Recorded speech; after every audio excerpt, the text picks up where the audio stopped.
for joining us for the Burlington Police Commission Recording meeting. in progress.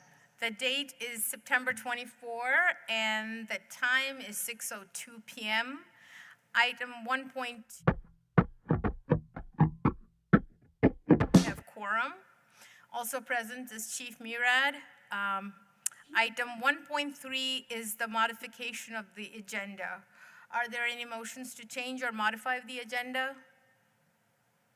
Hearing none, is there a motion to accept the agenda? So moved. Is there a second? I second. Okay. All in favor of the approval of the agenda, say aye. Aye. Aye. Item 2 is approval of minutes from the August meeting of the commission. Any changes? Yes. Commissioner Keefe is spelled incorrectly in the minutes throughout. It's spelled with an additional R at the end of his name, so if that can be corrected. There are some other spelling errors in the minutes, but that's the most important one to correct. Is there a motion to accept the minutes as changed? So moved. Could there- I ask for clarification? Sure, Commissioner Cox. It's not a R at the end, is it? It's a E at the end? Yes. There's an R at the end of his name in the minutes. It should be Keefe. Oh, Is there a second? okay. All in favor of the approval of the minutes with the changes, say aye. Aye. Aye. Item 3 is public forum. I don't know if there's anybody, okay, does not look like there's anybody here in person. There are 2 people online. As in every meeting, I request that you keep your comments civil, address your comments to the commission as a whole, and be cognizant of the commission's time. I have initiated a time limit, and every speaker will be given 3 minutes to speak, with a total of 10 minutes for all speakers. Please identify yourself and your name, and let us hear you.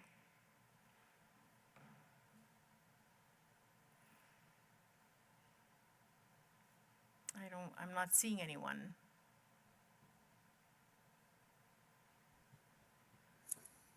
Are you sure there's anybody there? Or they're not speaking? Okay, all right, well, that's fine. That concludes our public forum then. Item 4 is Police Department business. 4.1 is Chief's report. Awesome. Thank you so much, Chair, and thank you to the Police Commission for having us again. I do have a police chief's report. Is that loaded? If we can flip to that, it'd be great.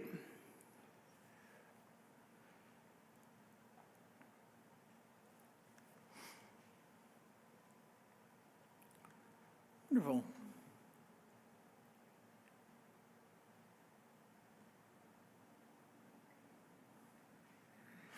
In the future, would it be easier if I sent you the actual PowerPoint that you can, rather than the PDF that you can like click through, or does that make a difference for you? Okay. By the way, it's great to have new support here, so thank you so much. This is our report for September. That's a rainbow I took a picture of coming down on Rock Point, on the city. And I think that it's indicative of the fact that, you know, there's maybe a pot of gold at the end of that rainbow here in Burlington if we can figure out a way to make people a little bit more aware of how good the city is in a lot of ways. Next page, please. So, facilities. We've been spending a lot of time talking about facilities over the last several months, and I'm going to continue to do that. There was a proposal, it's mentioned on the next slide, but this is sort of the groundwork for that. We spend a lot of time, about a third of our lives, in our workplaces. And right now, our workplace here in Burlington really is not up to snuff, not compared to regional partners and other agencies. These are all examples of other departments that have either been built very recently or have had significant rehabilitations very recently, and are in better shape than ours. Our building was arranged in the mid-90s, and we took over the facility in 1995 through the incredible generosity of Tony Pomerleau, and who made that possible for the city. There was also a bonding by the city, a voter-approved general obligation bond. But that said, we've been in this building for 30 years. We've operated it 24/7, 365, and we have never had a renovation. We've certainly had interior movements. We've had to build new walls here or there, or we've installed, there are, rather than sectional cubicles, there are built-in cubicles in our detective bureau and also in the space that we're currently using for our community service officers or CSOs. But other than those kinds of fixes and additions, we've never had a real renovation. And we really are at that point. Next page, please. We really are at the point of either an overhaul or a wrecking ball. And we have a lot of places where that is needed. You'll see here some photographs of, there are sort of inexplicable floor issues where we have places where the floor is coming up, and we've spent a lot of money trying to figure out why, and we cannot. We have covered it with duct tape and carpets, and rugs. You can see damage in our locker room that is similar. Those lockers are in desperate need of renewal. You can see on the left-hand side in the middle picture, that is damage from the arson that happened in November of last year. And we have been working hard, especially Executive Manager Shannon Trammell has been working just almost daily to get the insurance in order to finally undergo those fixes. Most of that wasn't the fire of the arson. Most of it was from the flooding that happened when the sprinkler system went off and would not shut off because it was so aged. It blew all of its own valves and wouldn't stop. And therefore it flooded a tremendous part of the building, created damage up to about 2 inches throughout the building. That's what you see there, the sheetrock delaminating. We do have a company in there fixing it now, but the fact that it has taken nearly an entire year has been frustrating and has also, been seen inside the department as a sort of an indication of whether or not these kinds of things would have been allowed in other parts of the city to sort of linger this long, and it's been frustrating for us. We have had, obviously great support from the CAO's office and from other parts of the city with regard to acknowledging that we need to make these fixes, but they come faster and more rapidly on top of each other all the time. We had a period of time this winter where there was no heat in the administrative side of the building. We had periods of time this summer where, owing to the humidity and the heat, we had huge amounts of interior rainfall, for lack of a better term. You can see a stain on the sound panels there on the right-hand side of the screen in the middle picture. We've had, a good number of those things. We worry about what those things could indicate. Both the water on the floor from the flooding because of the arson and the water in the ceiling space because of the HVAC and egregious humidity result in mold, and we're worried about those kinds of things. So there are health concerns and issues there as well. We are also running out of space owing to the fact that we've changed the makeup of the department with regard to the distribution of our people. We have fewer police officers, as everyone knows, and everyone wishes were not the case. But we also have more of other kinds of roles, and they take up space that didn't used to be needed for other roles, and that includes our CSOs and our CSLs and our CAPE team. Next slide, please. This is, that said, we are trying to make do with what we've got, and we're really trying to keep the facility as healthy and welcoming for everyone as possible. And one important part is keeping it in touch with our 30 by 30 expectations. 30 by 30 is an initiative out of the policing project. It is a desire to have 30% women. It goes back and forth. Sometimes I've seen 30% women in the entire profession by 2030, which is an admittedly probably unachievable goal. Others suggest 30% classes of women by 2030. We are a 21% female agency in in our sworn ranks. That's better than the national average. It's almost double the national average, but it's not what we want. And so we are, working on this initiative. We created a lactation room. We've got a number of employees, both sworn and professional, who have just become or are about to become mothers. And we've dedicated a very quiet, calm space to that for pumping. Includes a refrigerator and music, and is a space to make clear that that's something that we value and that we want to make certain we are telling new recruits as well. Next, please. We've got some pieces of things that we did this over the past month since our last meeting that I thought I'd share. We worked with the Special Olympics. The law enforcement torch run is something that has been done for a very long time. Special Olympics has a long relationship with law enforcement around the world, really, but around the country. Special Olympics is just a wonderful organization. We participate in that torch run. We participate in fundraising for it. This was a cop on top. It was done at Dunkin' Donuts, yes. Cops like donuts, and we stood on the roof and would let down a bucket for folks who were coming into Dunkin' Donuts, and they could get vouchers for the Dunkin' Donuts there on Shelburne Road or donate through the bucket, and that was something that we were really happy to do. You see there our recruitment coordinator, Anhad Bajwa, who along with Carolyn Irwin, our recruitment officer, was really integral in putting this together with the great people at the Special Olympics. Next, please. Another public program that we've been working on all summer is Creamy with a Cop, and also Creamy from a Cop. And so on the left-hand side, you see Sergeant Dwayne Mellis handing out a coupon, a Creamy from a Cop coupon. That was done with the Vermont Agency of Agriculture, and it was designed to sort of promote our dairy products throughout the state. And then we held a Creamy with a Cop event at the Bagel Cafe on North Avenue. That was organized by our PIO, Sarah Tim, and City Councilor Mark Barlow took a large role in that, and so did, of course, Peter Barenberg, who was a former member of this police commission when I first started, and also owns that establishment. We had a really nice turnout. You see there a number of people as well as officers there. That woman in the Feed Me Creamies shirt is my mother, so she came. And so that was nice as well. Next, please. The Pride March went off really well this year. I cannot give enough praise to the Pride organizers. They did a really great job, and I said as much to the liaisons we had that day. Our role there is really traffic. I love this event. I've done it. I've worked it every year since I've been here.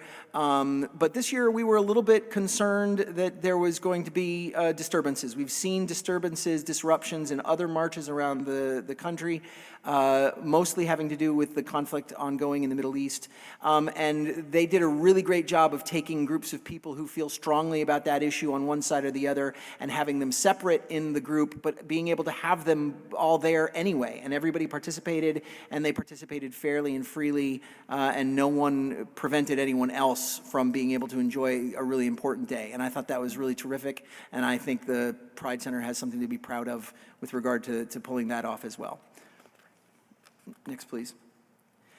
And then not so good news, on August 24th, which was actually just before our most recent meeting, our last meeting, but it didn't get included in that, we saw our first murder of the year, which was pretty terrible. It was a woman shot a man just outside of Red Square, literally 50 feet from where I'm pointing and from where we're sitting, not 50, but 50 yards from where I'm sitting. We responded to that. We had officers immediately on scene, including a CSO. An off-duty officer was inside the bar at the time and immediately began performing medical triage on that individual. Unfortunately, that individual he succumbed to his injuries here. The shooter was apprehended immediately by our officers just down at the corner of Church Street and Main Street. And then we were able to, collect evidence, et cetera, from that scene. This was obviously a serious event. We had our CSLs liaise with members of the bar. The mayor's administration has also made outreach to members of the public in order to assess what's happening, with people and how they are affected by an incident like this. But it really is a terrible one for all of us.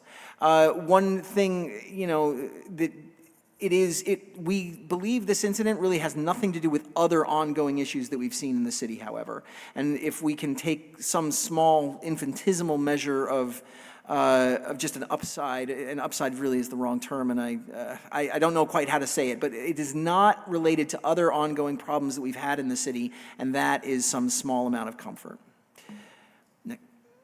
Next, please. This is our sworn head count.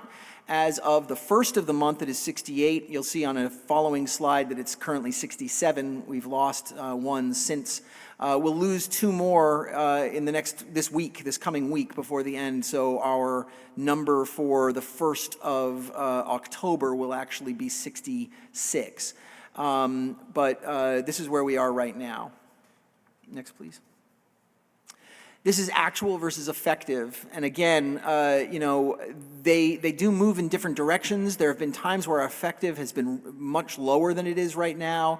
There have been times where it's been a little bit higher, and we felt a little bit stronger at the very beginning of the summer, actually at the very end of the spring, really. And then we lost some numbers in the summer that were unexpected, and so we were sort of caught unawares by those departures, and the summer was harder because of that, and felt harder because of that as well. Although, as we can see on the next slide, which I don't want to go to quite yet, but on the next slide we'll see that we're actually higher with regard to the number of effective officers that are assigned to patrol than we have been in about 2 years by 3 or 4 officers. And that's, sort of where we are, where we can be, whoa, 3 officers, that's awesome, but it's so incremental. Next slide, please. What does that do? I think I've shown this before in the previous month, but I'll just show it again. I've updated it, obviously, through this month. This is a picture of the overall workload compared to, on the red, all sworn officers, which is problematic because it includes people like me, and I don't take that many incidents as a primary, or compared to all non-supervisory sworn officers on patrol, which is closer to accurate because they are the ones who take the vast bulk of of incidents as the primary officer. But it's not entirely accurate because we do give about, there's 15% of our incidents are primaried by a CSO, for example. Some incidents are primaried by detectives, although generally, if a detective has it as primary, it's because it began with a police officer on patrol as primary and a detective later took it over. So for example, if you were to see the incident for the Red Square murder, it would have had a patrol officer initially as a primary, and then it would have been assigned to a detective very quickly. Similarly, felonious assaults and other kinds of violent or pattern crimes begin as patrol and turn over to detectives. So this picture that the average workload per non-supervisory patrol officer has essentially tripled since 2020 is really, I think, telling with regard to how they feel insofar as their workload is concerned. Next, please. Here we go with 67. So again, it's different than the previous one that showed 68, and that's because this count is as of September 15th, and the other count is always as of the 1st of the month. This is where we currently are. I do want to note that I have accidentally written -7 airport officers on there, but it's actually 6 officers. The math, however, is correct. 35 minus 6 is 29. Not -7. So that was just my miswriting that. It's correct in the pie chart where it says Airport 6. And that's because we've cut down our positionings at the airport, frankly, in a way that is borderline out of compliance with what the TSA's requirements are and the airport's needs are. But we are doing that because we are trying to maximize officers on patrol. You may or may not recall that in previous chief's reports dating back to last year, we would see numbers as low as 22 officers on patrol. And so for us to be at 28 officers on patrol, there is some improvement there, but I've achieved it at the expense of our domestic violence prevention officers being reassigned. I've achieved it at the expense of our narcotics officer being reassigned. And I also, as I pointed out, we have 2 other officers who are going to be off of our books before the end of this month, and that is going to create a hole that requires reassignments as well, mostly at the airport. Next. a slide that's in every single chief's report talking about the roles that are unique to us. I just signed off on a 6th CSL. That person will be onboarded in, I believe, early October, maybe September. I also signed off on a new, clinician for the CARES team. So we have a clinical supervisor. This will be our first clinician. We're authorized for 2. We're currently kind of trying to see how it works with 1 at first. That person begins at the very end of this month. And so we will have all 6 CSLs. We will have 1 of our 2 Burlington CARES clinicians. And we have a CSO that I just signed off on as well, who will start later on in the autumn. He has to finish work and life in another part of the country before coming to join us. But we're making some progress on both of those positions as well. Next, please. The priority response plan, again, something that's in every single report for those who are approaching this for the first time. Next, please. A description of how it works, again, for those approaching it for the first time. Next, please. Our incident volume. So our incidents are basically even. Technically, we're down about 1% from where we were last year, but we're a lot higher than we were in 2019. We're up about 5% from there. And obviously, we're dealing with it with many fewer officers available, as that chart on the previous slide, several slides ago, really demonstrated. We are continuing to make improvements on how many of our calls go to online reporting. We want to minimize that. It got up to as much as 14% at one point, which was far too high. It's down at 5% now, which is much more manageable. Stacked remains about 13 to 15%. However, one interesting thing about stacked, unfortunately, is that we've gone from, we have several categories of stacked. We have stacked late reported. We have stacked in progress incident. We have stacked no response. And unfortunately, stacked no response used to be a very low percentage of the total stacked numbers, and it has now become quite high. It represents most of our stacked calls. Stacked no response. Next, please. Yes, Does that mean that the person who made the call gets no response? that is correct. Okay. The person who makes the call gets a discussion from a dispatcher who takes that call, who takes information and informs the person. We may or may not be able to get to this, and then we generally don't. Next, please. I'm sorry. This is the one. Thank you. not next. Here are selected Valcor incidents and the movement that we've seen in some of those categories. We've seen some improvements from 2022, 2023, where we saw really troubling numbers in several categories, but we are still far higher than we used to be in many categories. And then there's some categories like overdose that have just continued to go up.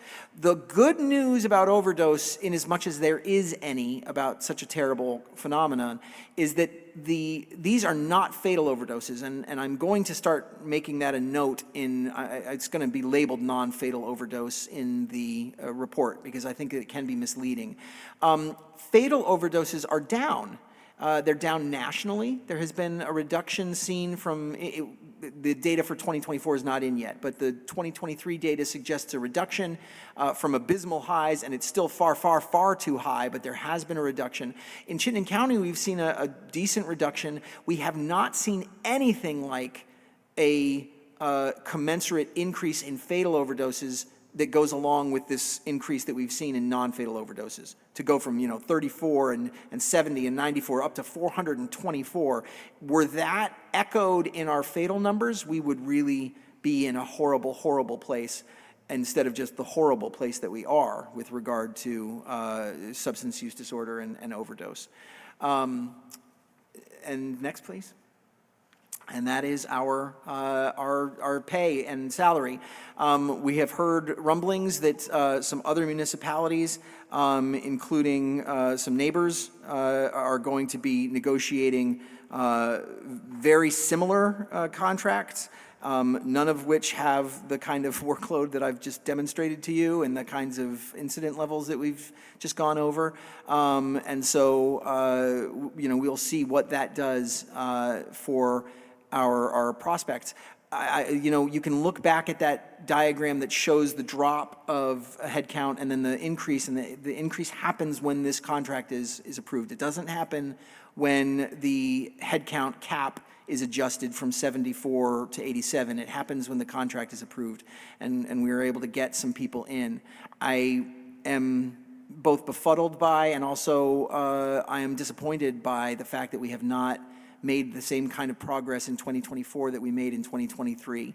But we are working on what we can do. In fact, we currently have a team in town that is working on a video for us to have some materials that we can use to tell our story. They were shooting today in Battery Park of officers. They were doing scenes with officers and members of the public, or people acting like members of the public, since it's easier to get releases and permissions for that kind of thing.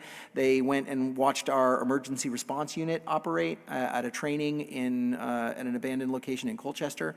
And so we have been, we're working hard on that aspect as well. And that's it. I don't want to take up too much more time.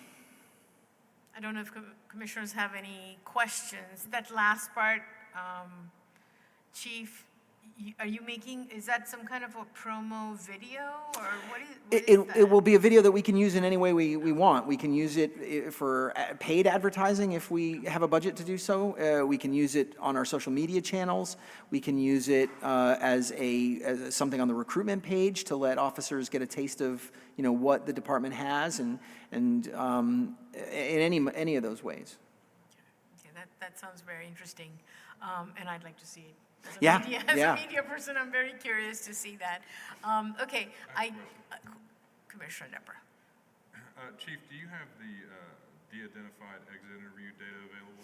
I don't, sir. I know that I've told you several times that I was going to get that. I just haven't managed. I asked the person who does have it to email them to me, because she has them sort of loaded in that way. And it's one thing that I haven't done, and I'm sorry for that. I really am. Okay, thank you. Commissioner Comerford. Chief, I'm wondering if you could update us on what's happening with the gangs of young people in the city. So gangs isn't the term that we use, sorry about that. The picture that we have is of a number of young people who are, I think there's a total group of probably between 20 and 30, but by no means are all of them involved in every single incident. We've had well over half a dozen incidents that have involved violence, and another half dozen that haven't, but have involved problematic criminal behavior. And while there are individuals who reappear in many of those incidents, there's no one individual who's been involved in every single one, nor are all of the 30 involved in every single one by any means. We made a very important arrest of one of our real violence drivers, a man named Antonio Hammond. He's an adult, not a juvenile. And Mr. Hammond is being held currently.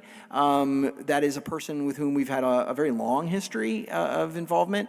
I have really come to believe, based on both research and personal experience and professional observation, that violence centers around individual patient zeros who create that violence, who are willing to use that violence, and who are then surrounded by people who, in the closest proximity, may use violence when they're near that patient zero, but will not otherwise. And then people outside who are there for it, the excitement of it, they may cheer it on, they may be disturbed by it. We've seen individuals in the videos we've distributed of these youth groups pulling others away from violence, like yanking people away as that primary individual is trying to stomp on a fallen subject. So we know that not everybody wants it, but they are still willing to be out there with it, and it's exciting, and they'll be part of it, but they will not commit those kinds of acts absent that patient zero. I believe that this individual, Mr. Hammond, is such a person. It's not the only one. I think we've still seen some acts. We've seen some troubling driving behavior, some vandalism since his arrest. We are still looking for another individual who was involved in the incident that we have arrested him for. And then we have some other violent incidents too, where we are trying to figure out who the culprits are. Our detectives are working on that at the same time as they're working on the shooting at the skate park, which also involved some crossover with these groups. They're working on the incident that was captured on videotape in the alleyway immediately to my left shoulder that involved at least half a dozen firearms and possibly more, and that was followed by a discharge that we have reasonable suspicion occurred in the parking garage over next to Lunig's. And so, the Detective Bureau is working on those cases, trying to identify who's inside them. I've had some conversations with the superintendent of schools around this, and I know that the mayor has had individual conversations. I've not been party to those, but with youth providers like the King Street Center, I believe Boys and Girls Club took part in that as well, although I'm not certain, and the schools in order to figure out, where can we perhaps help steer some of these kids into different kinds of activities. I caution, however, that the people who are most involved in these are often not steerable towards other things. They enjoy doing what they're doing. So do we have a sense of how many are still in high school? How many are more younger adults? Do you have any kind of a... No, I don't have a sense of that in a numeric sense. I know you can look at the videos that we posted, and you can know that at that time, individuals that we knew to be juveniles were redacted, and individuals we did not know were not. And so, there are, that would give you a picture. For example, the alleyway, I think, maybe there's, out of about a dozen people in that alley, there's 4, I think, or 3 that are redacted. And so that's who we were able to identify prior to our publishing it. So, is that indicative of the actual distribution of juveniles versus adults? I do not know. Okay, thank you. Commissioner Keefe, did you have a question? I saw your hand go up. Yeah, just, Okay, and then Commissioner Cox. Go ahead. just, Chief, if you could you maybe clarify the roles and the different roles, responsibilities between the CAPE and the CARES team? Yes. Well, CARES is a part of CAPE. So thanks for asking for that. CARES is a part of CAPE. CAPE is sort of the overall team, the term that we use for that entire division that we've built and that is run, overseen by Lacey Smith, the Assistant Director of CAPE. And it's Crisis Advocacy Intervention Programs. Underneath Crisis Advocacy Intervention Programs are the Community Support Liaisons, and that's the largest numerical part because there are supposed to be 6 of them plus a Community Support Manager.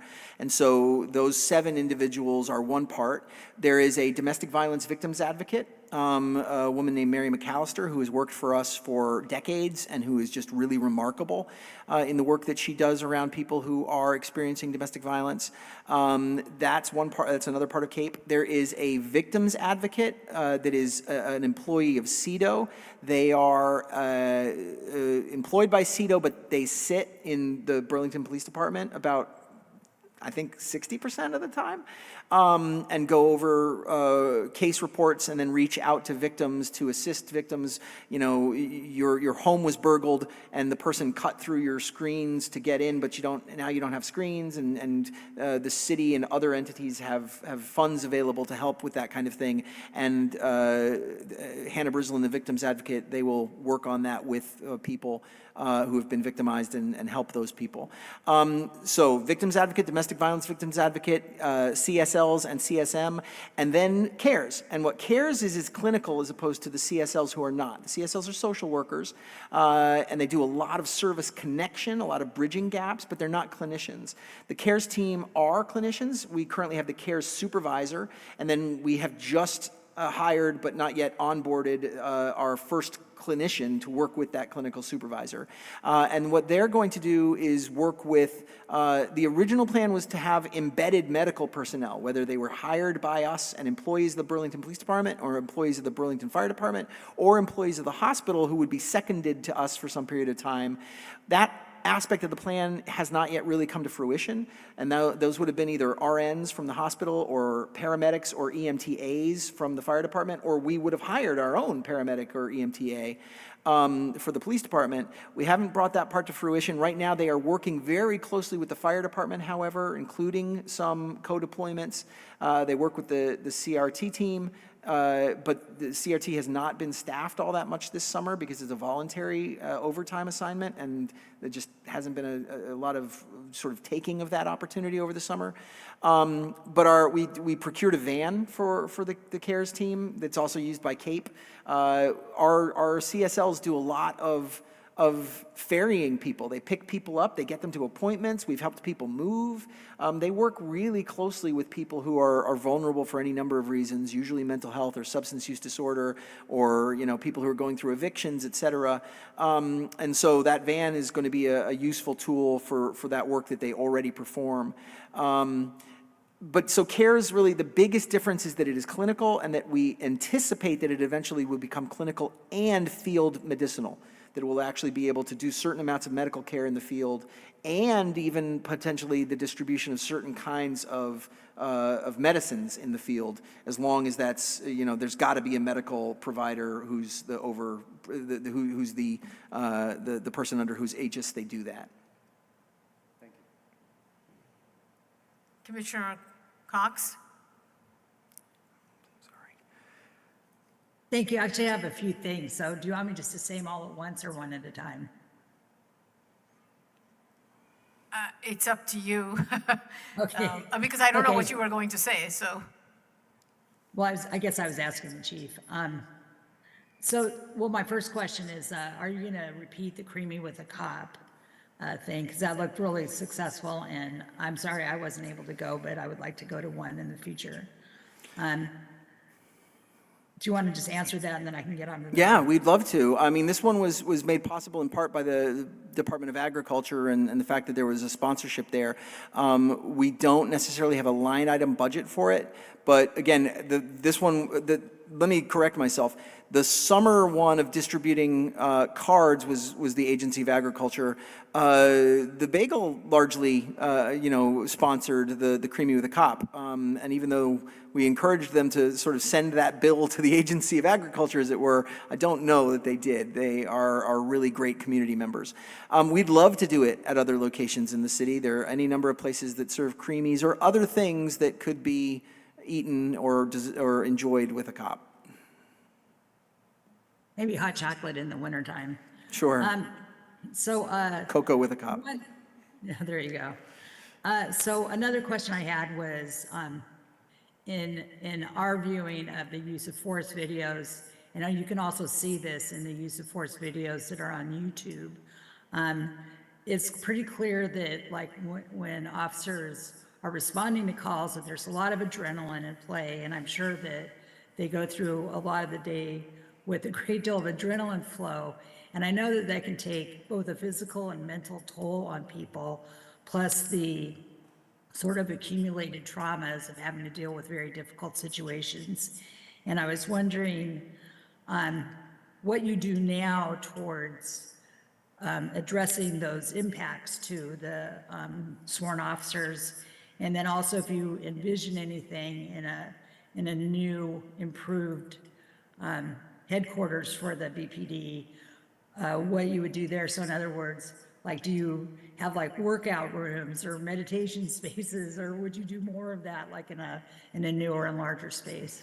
Yeah, that's a great question, and we do make a lot of that available to officers. We obviously always want to make more. It is a stressful job. It's been more stressful over the past couple of years through the profession across the nation than it has been in a very long time, and certainly that's been the case here in Burlington. We have a program called Fit Force. We've had it for a very long time, where officers are able to work out on their shift for certain numbers of hours across the entire week. But they can take that out and say, I'm going to, if we're properly staffed tonight, Sarge, and if the call volume isn't really going crazy, I'd like to take Fit Force, at 1700. And the sergeant says, yeah, you can do that. And then the officer will do that and we'll get a workout in. But we have expanded that very recently to also sort of mental health care Fit Force. And we are allowing officers to both see people that we have on payroll or others if they've got their own folks that they want to talk about, either through meditation or through, for example, talking to somebody. We have an organization called the Vermont Center for First Responder Welfare, Forgive me, that's not the exact name, but it's close to that. This body has met with that man before, although it was several years ago. Sonny Provetto is the sort of who owns that organization and is its chief caregiver, but there are a number of others. Sonny spoke to the police commission probably in 2021, I think, so it's been a bit. But he came and spoke. He's a component of our police academy for citizens, our Citizens Police Academy. He comes and speaks and talks about what he offers. We keep him on retainer, essentially, for officers who, need assistance for any number of things. Sadly, but unfortunately, we do have to discipline officers at times. One aspect of the disciplinary notification is a contact point there to say, it's stressful to be the subject of an internal disciplinary matter. Here's a contact point for you. But it's also offered to officers who are involved in particularly tough scenes. We had some negotiators who were negotiating with a man who had invaded a home in a different part of the city. Claimed he was unarmed, but was armed. We strongly believe he was there to harm that homeowner. But at the end of the negotiations, he took his own life. That's really hard on a negotiator to work through something like that. And so those are the kinds of moments where we refer or offer the services of this agent. But we also say if you've got your own, the city can help that. The city has a number of opportunities for wellness that are offered to everyone in the city, not just police department employees. Acupuncture and massage and other kinds of wellness opportunities, fitness opportunities. And so all of those are things we do offer. What we don't currently have, and to get back to the beginning of your question, is a space where an officer could go and do EST or other kinds of meditative experiences in order to really decompress. We used to have a space that doubled both as a pumping room and as that, and we didn't want it to be two things at once. We really wanted to make it clear that the spaces were for specific things.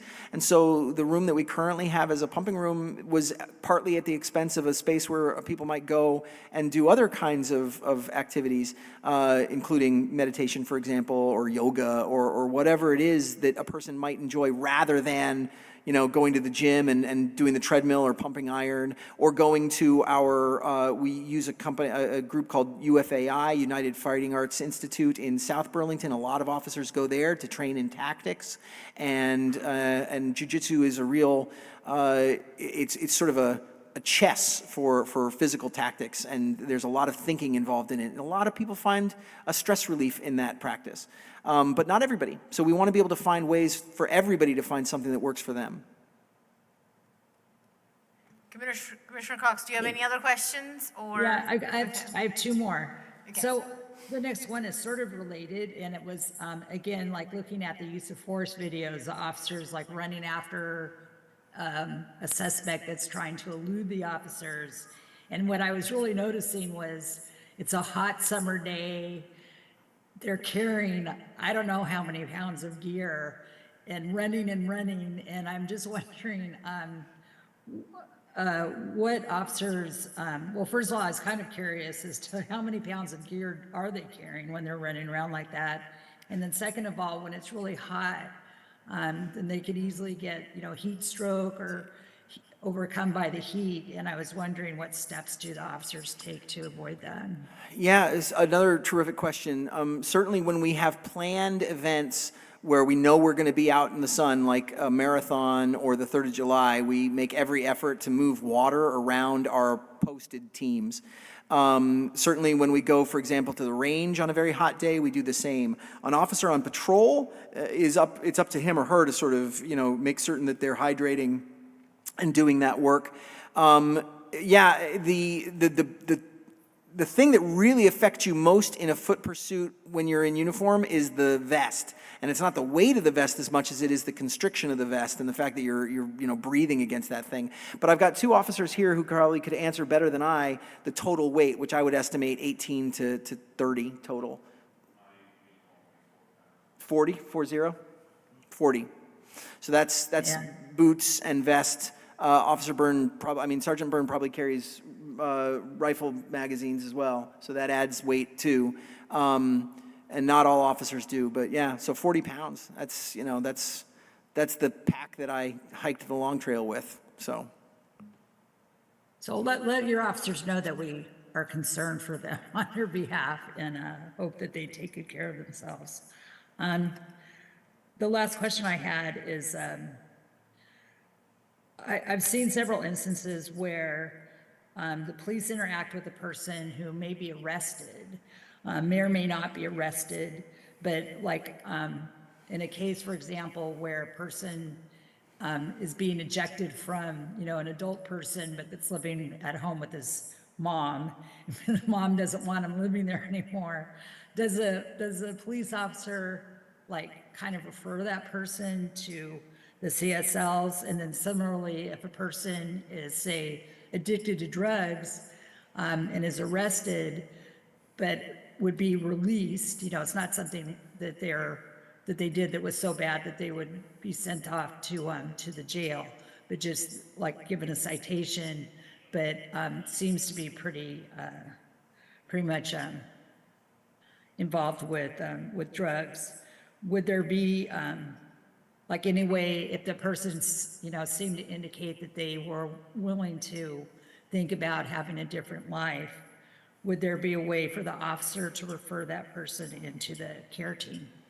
That wouldn't be the care team, that would be the CSLs, and they do it all the time.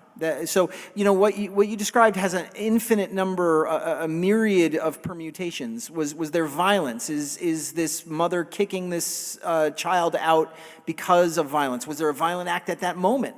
And all of that is going to determine how the officers respond and what they do. If there's no criminality, officers may not respond at all and may refer it instead to outreach or the CSLs. If there is, the desire to have some standby while I ask my son to leave and tell my son he can't live here anymore, officers might respond to that, and then CSLs would be put in contact with that individual. Are there places where you can be? Assuming that son, in our hypothetical scenario, is willing to hear that kind of thing at that moment. Oftentimes, that person may not be willing to hear that at all, but the CSLs will nevertheless try to interact with the person and make follow-up attempts, knowing that, after people's passions are somewhat lessened, they may be more willing to talk about those things. Should there be a crime involved, then the officers are going to take steps to address that crime. And is that a citation crime or is it an arrest crime? Is it a violent crime? Is it a crime that the behavior of that subject requires the officers to use force? All of those things are different kinds of scenarios. But, if in most scenarios, no, the officers go, they do the minimum amount that they need to do with regard to intervening and intruding on the life, and then they withdraw and replace as quickly as possible with CSLs or outreach. Okay, thank you, Commissioner Cox. I'm just being mindful of the time. I do want to say, I want to add one footnote to what Commissioner Cox was asking. Chief, there is now a lot of research, which I've been sort of reading on here and there piecemeal, about how global warming is impacting certain professions. And there was a whole discussion about firefighters, how we have less and less firefighters because of exactly what she's talking about. Yeah. That certain professions are particularly impacted by global warming.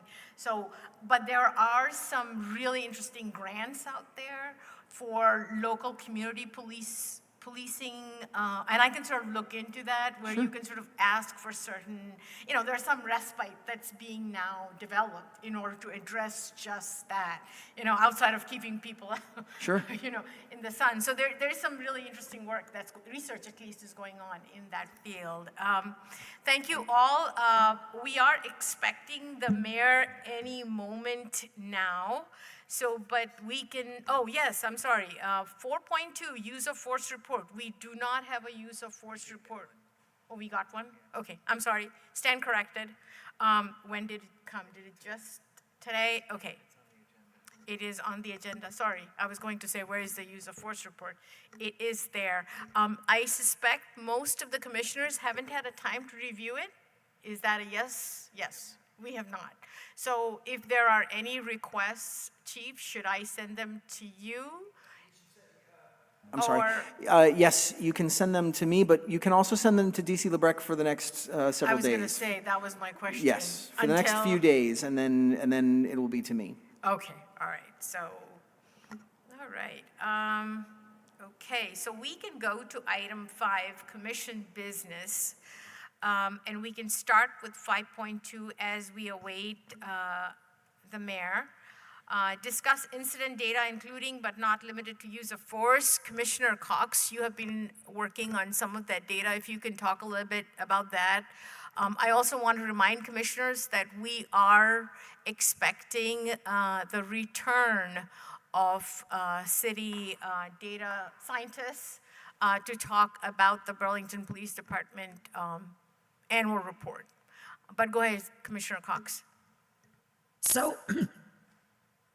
I think I may have talked about this a little bit last month, but as you may know, I've been working on the data angle for the commission report, annual report for 2023. And what I found though is that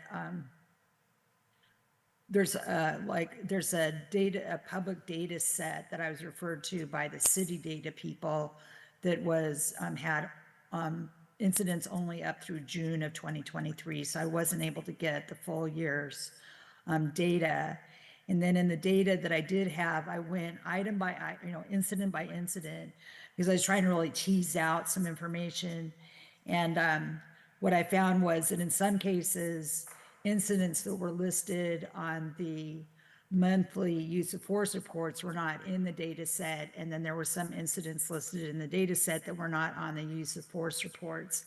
And I don't know, I look at the monthly reports as being more, at least I guess for me, emotionally important, because they're thought out, there's a discussion on each one, on each incident, but it's concerning that it's not really matched up exactly.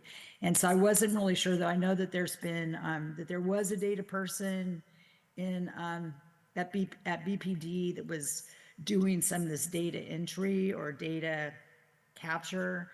And I'm not sure if that person, was that one of the persons that left? But one of the good things I think that came out of the, I sent a note over to DC LeBrec, because I wasn't really content with the quick discussion in the city report of the use of force data. And I wanted to really get a little bit more in depth in it. And so one angle that I thought about was the angle of the type of incident. So for example, if there was a case that detectives had been working of, say, a particular house or apartment where drugs were being dealt from, and then they spent a bunch of time, gathered evidence, came up with a warrant, and then went and served the warrant, and then so went into the apartment, cleared the apartment.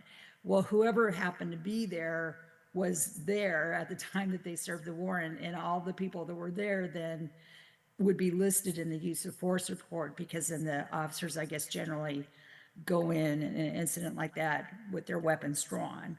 And so even if there was no actual like shooting or anything like that, just the fact the weapons drawn, that would appear on the use of force report. That seems different to me than the sort of incident that I think of more as day-to-day policing. And so some of those could involve just handling small issues, drugs, mental health, overdoses, those sorts of incidents. Some could be felony type of crimes. And so, but I wanted to kind of think about these things and categorize them differently and analyze them differently, because in my mind, using force on 10 people that just happen to be present in the apartment when you serve a warrant is different than using force on 10 individual peoples. So for purposes of like racial analysis, that sort of thing, I think it makes more sense to me to have them in separate categories. And DC LeBrec, when I sent him an email about this, he agreed with that. And so I've been trying to go through then incident by incident and saying, okay, how would I categorize this? This seems like this is one where it was detective serving a warrant. This one seemed like it was a more major crime. This one seemed more like a day-to-day thing. I got a little bit delayed on my work just because I had some other things going on this last month that I had to work on. But I was wondering, Chief, if you could help with my understanding of how your data entry works on your end, so that I could try to figure out how to get the most complete data. And if that means, for example, that I will get the best data by just looking at the monthly use of force reports, I can do that and create graphs and so forth off of that data. So the employee you're talking about, the data analyst, isn't an employee of the Burlington Police Department, but was an employee of the planning department that was an employee of the Burlington Police Department up until 2020. And then that position was moved into what was then called, I think, the Innovation and Technology Department of the city, and then ultimately to the Planning Department. They have access to the Burlington Police Department and to the Valcor system, however. That position is currently empty, although I believe one has been hired but has not yet begun. So we routinely have sort of differences in the data, and that's because the data analyst is taking it from a raw number set that is very frequently not the whole picture of what incidents were. So, for example, sometimes a traffic ticket is written for a DUI crash that did not involve an officer stop, because the stop happened when the drunk driver crashed into something or somebody. But a ticket gets written, and then that gets included in the traffic stop data, and we have to go through it all and find those incidents and remove them, because that was not a traffic stop. And the officer's discretion about the individual's, the driver's identity, which is what our concern is when we look at traffic data, had absolutely nothing to do with that incident. The officer arrived on the scene long after the crash had occurred, and didn't make that car stop. The tree did. And so that's an example. And we find the same kinds of things in use of force data and in arrest data and all sorts of stuff. And so we have to go through that report pretty laboriously and figure out how to, check it and double check the data sets in there. I do think that the monthly use of force report that DC Lebrecht puts out is the more accurate of the two. That said, there have been things we've missed in there too, and we've acknowledged that or confronted it when we do find missing pieces, and we'll talk about that when we do. But I do think that that's probably the best place to find the data is from those reports and looking at them and what they say. And I think that's fine. I've already gotten all the way through August of looking at the monthly reports and looking at every single incident on the monthly reports. And so I think that I will just continue that, and then we'll be able to come up with some graphs at the end of the day that will show, and like as I mentioned last time, I mean, sometimes it makes a significant difference. And also things like, for example, it seems like a lot of cases involve like people with perhaps a mental health condition. And so I was sort of wondering, just looking at the use of force videos, you start feeling like that's your view of things becomes sort of like binoculars, and you're really just looking at the use of force data. But when I compare the number of cases that are on use of force with someone who the BPD identifies as possibly having a mental health condition against all incidents that BPD responded to of people that have mental health conditions, then it turns out that the number that of the mental health calls that involved use of force is actually very, very small. In some months it's 0.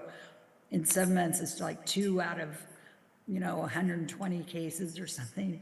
And so I think it's important for people to have that that aspect of the information that they didn't get from the city's report. Thank you, Commissioner Cox. I think this is somebody who has both a law enforcement background and a math degree. So we are in a unique position that Commissioner Cox brings to us. She's very good with numbers. So thank you, Commissioner Cox. We do have both Mayor and Ingrid Jonas. Is she online? Okay, perfect. So Mayor, we recognize you.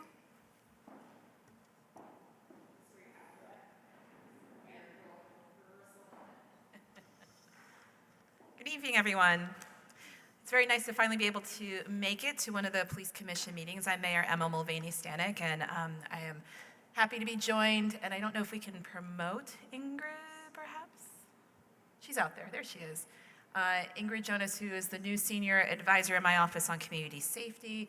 We both wanted to join you tonight, and if she can do, you don't have to do camera on if you're not ready, Ingrid, but I wanted to introduce Ingrid, but also start with just some opening quick remarks, since this is my first time with all of you, and I'm also very interested in the next couple of items you have on your agenda. So I wanted to first, if you haven't heard, it's aligned obviously with the hard work that you all do as a police commission. I wanted to share the first of my 3 main priorities and goals in my administration, which is community safety. It's one of the main reasons why we really pushed in the budgeting process for fiscal year 25 to create a temporary position on advising the administration and the city at large on community safety, because the goal is to have a more comprehensive, efficient, effective community safety system. And that's, of course, a big component of it is our police department and all of the individuals who work there and the varying roles from officers to CSLs to the support staff. But it includes so many other aspects of our city government operations at this point, considering the complexities for which the city is facing. So I'm really pleased. Ingrid, I think, is on week 3 of this position, which she has started. And a lot of the scope of her work is really going to be focused on assessing our system, getting really familiar with all the different components, really analyzing, frankly, where there's overlap, where we can be more effective, looking towards other peer cities who are a little bit ahead of us, perhaps, in figuring out and facing similar complexities of the overlapping reality of our housing emergency, our mental health crisis, the opioid use crisis, and of course, of all these complexities, to really look towards other solutions we can be advancing forward. On a high level, we've already been hard at work, but I mean, Ingrid is looking at systems, of course, but we've already been hard at work with probably at least half of our city departments, starting to look at really immediate actions we can be taking in these first 6 months I've been mayor. And just on a very high level, we've been really adopting a strategy on hotspots. And if folks who are viewing at home want to see a much more in-depth kind of overview, we held the first of what will be ongoing community safety forums last Thursday, and Town Meeting TV did tape that. So at this first forum, we talked a bit about hotspots and what that means for the city. And we've been convening folks on a weekly basis across the city to be focusing on, at this point, we're up to about half a dozen locations in the city, to be attempting strategies and new response tactics to make sure we're holding folks accountable, that we're creating safer spaces for the public to use, locations to address all sorts of kinds of behaviors we've been seeing in various locations. When I first began, the library was the first hotspot, and for obvious reasons, it's a good example for which a lot of folks share concerns. And our strategy, we work on strategy, we assess them each week, we adapt, we apply what we learn from one location to the other. As you might imagine, behavior keeps moving as we get a little bit more on top of things in one location. So it's proven to be an effective strategy out of the gate. It by no means is anything solved, but we've attempted various strategies, which I'm happy to go into more detail either tonight or at other points. Ingrid is another component, of course, of the rollout of strategies, but one of the things she'll be working on is implementing 6 recommendations, which the community safety advisors I convened from May to July worked on. Those are 20 plus individuals in the community, for which actually Ingrid was an advisor at that moment, in that group, I should say, of working on things, small but really strategic things that could really move the needle. And it ranged from pretty practical pieces, staffing the front of the police department, that main entrance point where the public would logically expect to be able to interface, get basic information, et cetera. And I appreciate the chief and I have been, in my office, have been working on developing that job description to start things in the movement of that process. Ranging from that to a reasonable expectation of where you can use a public restroom. And this one it's interesting that was raised, because I always say this as a mom of 2 small kiddos. This is actually an accessibility issue across the board, but it's also just a public health and immediate action we can take around where are those services now, where are the gaps, how do we maintain them, clean them, keep them safe, et cetera. But those are just 2 examples of the 6 recommendations from those advisors. We are also working with strengthening relationships and partnerships with our state's attorney's office. Now that we have a city attorney, Jessica Brown, that is also part of her charge to make sure that we're developing those relationships, that we stay in coordination around with the status of the court backlog, the status of what we can be doing better as a city partner to deliver what is needed for successful use of the court system, but also use of pretrial and other kind of entities and other programming coming online from our community justice center's partnership with the court system as well. I can go on, but I just want to simply kind of pivot a little bit and just talk a little bit of how I see our relationship as the police commission and myself as mayor and the mayor's office. I am really hopeful that we can find some good moments of collaboration, innovation, and that we can get you the support, most importantly, that you need. I have heard in these first few months that continual staffing has been a challenge for your commission to feel successful and to get the support you need. I also acknowledge that you all are largely volunteers doing a deep act of service for the community in this commissioner role. And so one piece that is part of the charter change that will be on the November ballot is in part to make sure you have guaranteed staffing from the city to make sure that you can do your work. And I'm really appreciative of the city attorney's office being able to support that in the interim as we continue to find a more sustained role. And the clerk treasurer's office, my office, as well as the city attorney's office are working to figure out what can be the ongoing permanent solution there. And I hope you see that as just one way to continue to adapt and help to figure out how we can coordinate this work. And I ask for your partnership as we continue to try to really push the city in new innovative ways, trying new things, this micro strategy of in the hotspots, but how do we apply that towards the larger system change we might need to consider here in Burlington? And really, again, partnering with Ingrid and her expertise that she brings. The final piece I just wanted to make a note on is, again, opportunity for figuring out how we can evolve and be more impactful in our collective work. But the police commission's annual report, the data report, I think is a great opportunity. This first report that I had opportunity to review as mayor this summer, I could see a lot of potential about how we continue to use that data point as well as your annual reporting system.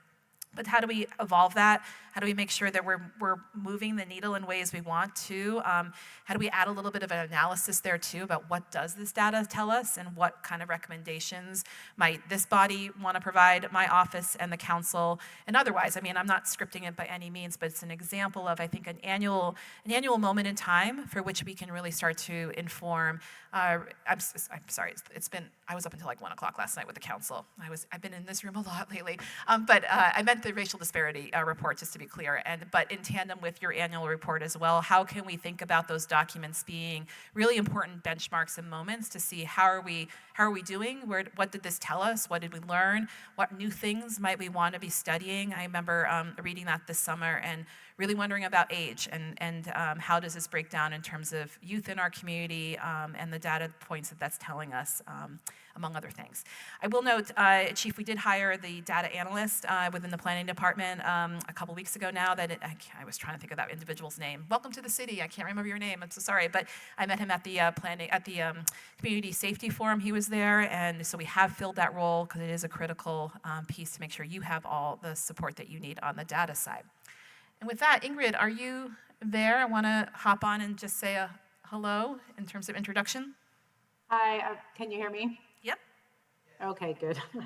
Sort of frustrating on this end, not being able to just say hello. So I'm glad that you can hear me, and I'm appreciate the introduction, Mayor. Yes, this is my, I think it's the beginning of my 4th week, so I'm really just settling in and getting acquainted with people.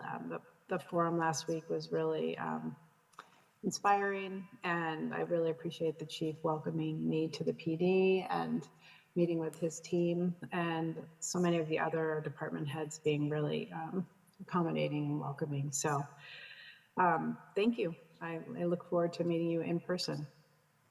Thanks, Ingrid. So I'm happy to take any brief questions, but I basically live in this building, so I'm happy to come back anytime. I assume commissioners have questions. My question, this is just kind of from your comments that you just made. You made references to an annual report. Are you talking about the Burlington Police Department annual report or the Burlington Police Commission annual report?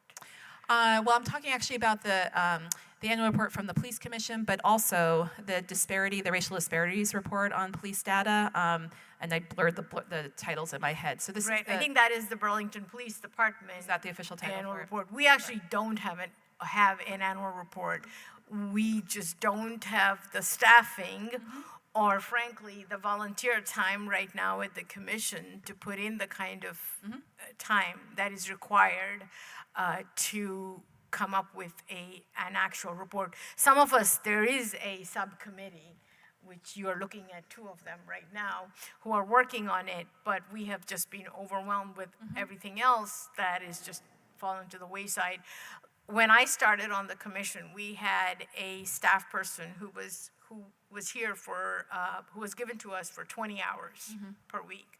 And so the previous commissioners who were able to generate a commission report, which is different from the Burlington Police Department report, had a staff. Not only did they have a staff, they also had an attorney, an independent attorney who was helping them. So things have changed since 2022. So we don't right now have a police commission annual report, though hopefully we will get that to you at some point, but we need staff.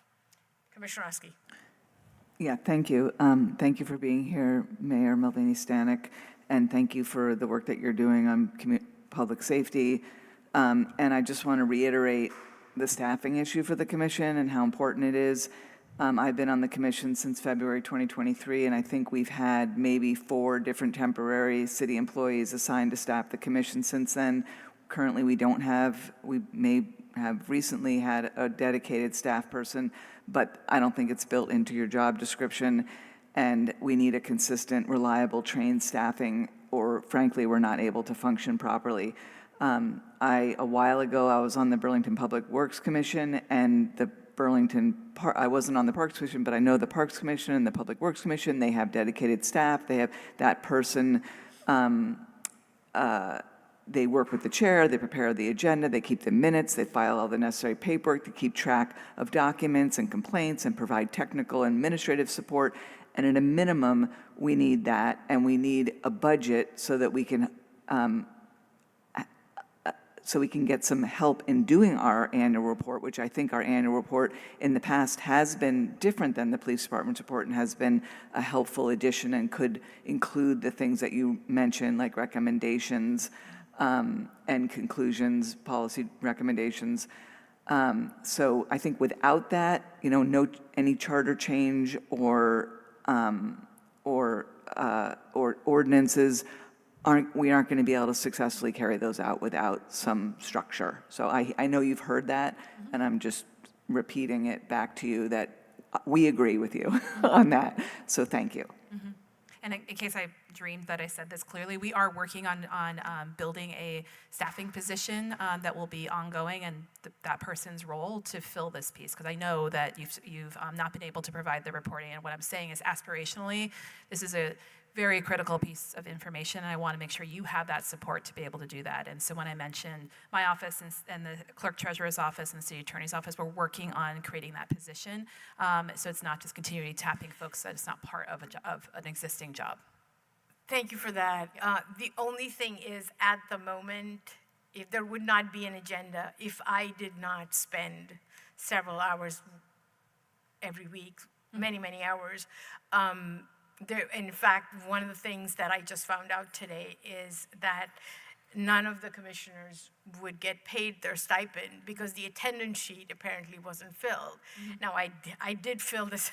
This is becoming somewhat ridiculous in my understanding of what volunteer work is, right? So I just want to impress upon you that the annual report is just one of the 20 other things that makes us feel like, there's really no disregard. I mean, there's disregard of what we are doing just by apathy. That's how, I'm just telling you, that's how I feel. My fellow commissioners may disagree. And for me, to do the huge amount of work that I'm doing. Maybe, you know, I don't want to overstate what I'm doing, how much I'm doing, but it feels like a lot because it's not only the work of the commission, but now I'm also doing administrative work. So that's, I think, if nothing else, if we can tell you that that's kind of, we need the minimum to continue, even with what has, the directive that has been given to us. Anything additional, even, I mean, I can't even foresee, but even what we're doing, I think, is becoming untenable. And in fact, I have to be honest, I'm not even sure it's getting done. So, but thank you for listening.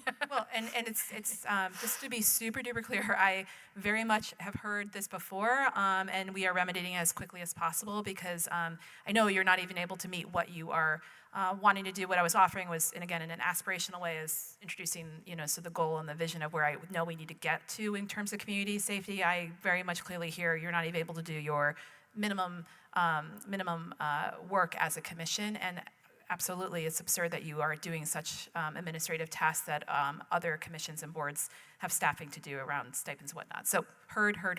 Yeah. Thank you. Do any of the, I see Commissioner Comerford's hand. Commissioner Comerford. Yes. Good evening, Mayor. I would just double down on everything everybody else has said and also understand that we're in a situation now with the financial situation that makes it challenging and you have to do very careful work. That's not what I want to say, though. I'm interested in what preventative work the city is doing about the folks, you know, who lost their housing, the families and the individuals who lost their homing. Basically, they lost their hotel places, and I'm wondering what we're doing in a preventative way to support them and to prevent things from happening that we don't want to happen. Well, thank you for raising that, Commissioner. And we are really at a dire moment at this time. I mean, this is not the first wave of removal from the motel program that the state has seen. This is probably the third or fourth wave at this point, but the part that's pretty disturbing is the population that was impacted in this latest exiting are largely families or largely folks living with disabilities under a certain age. The criteria for which the legislature and governor endorsed in the last session is more constrictive than ever before.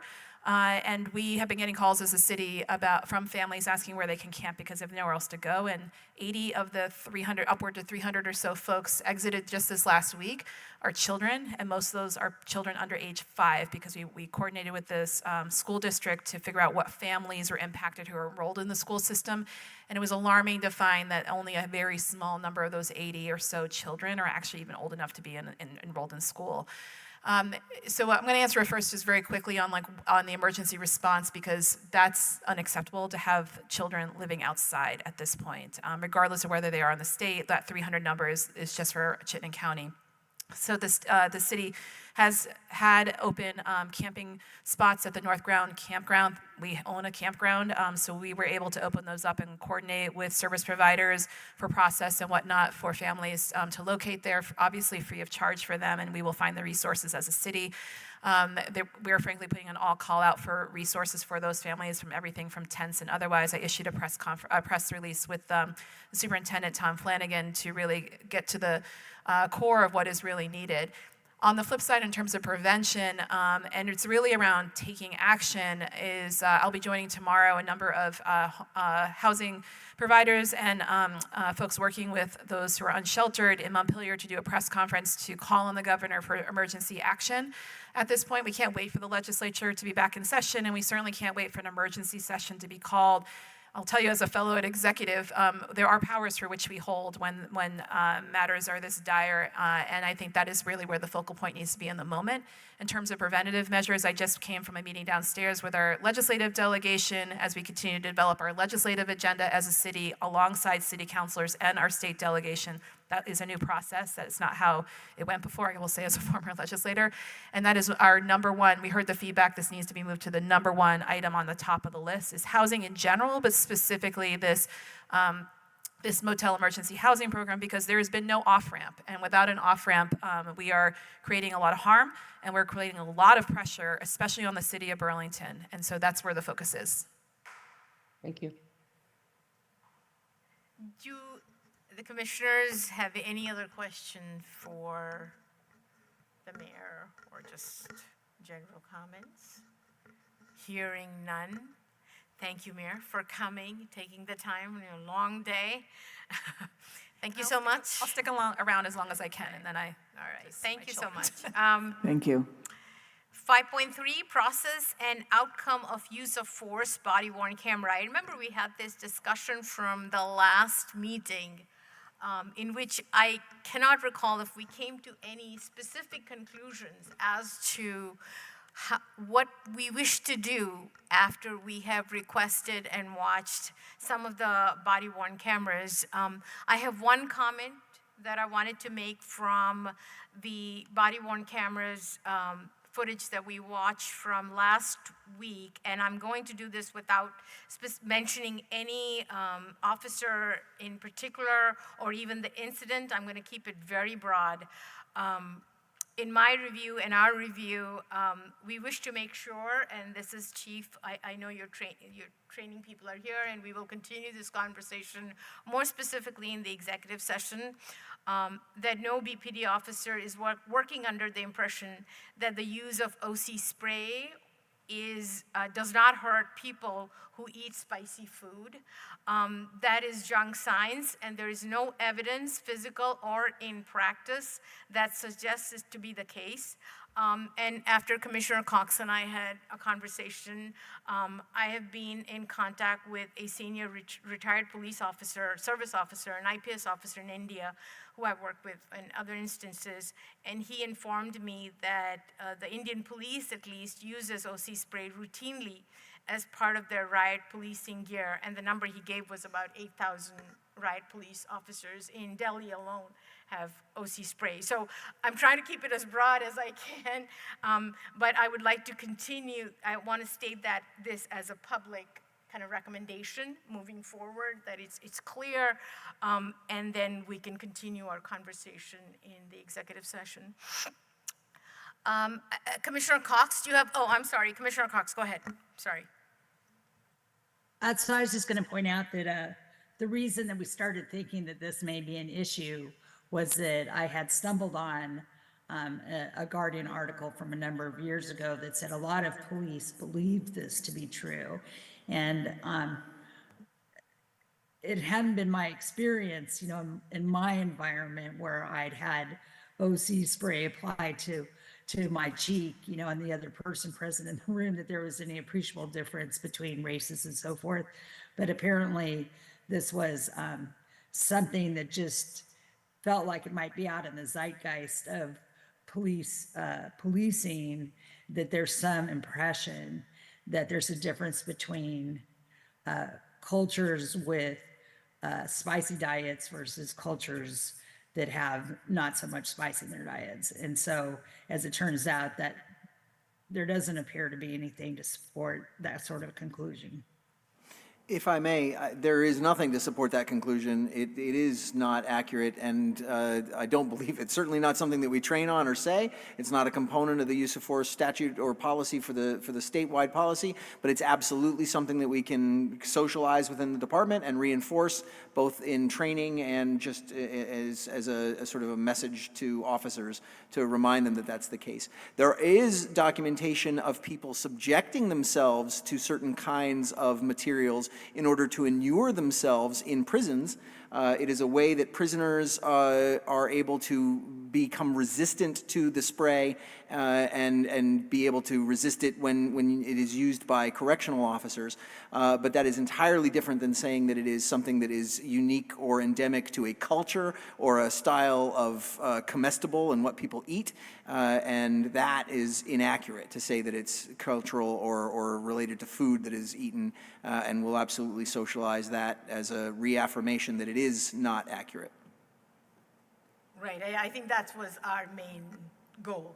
Our main goal is sometimes this information circulates, right, and percolates, and this just comes out in different ways, and then you're Yep. like, so, okay. All right, do people have any thoughts on the process and outcome of use of force body-worn camera moving forward? Do we want to have a specific process, or we discuss things broadly in the public session after we have watched some of the body-worn camera. I'm open to any discussion or thoughts or suggestions even.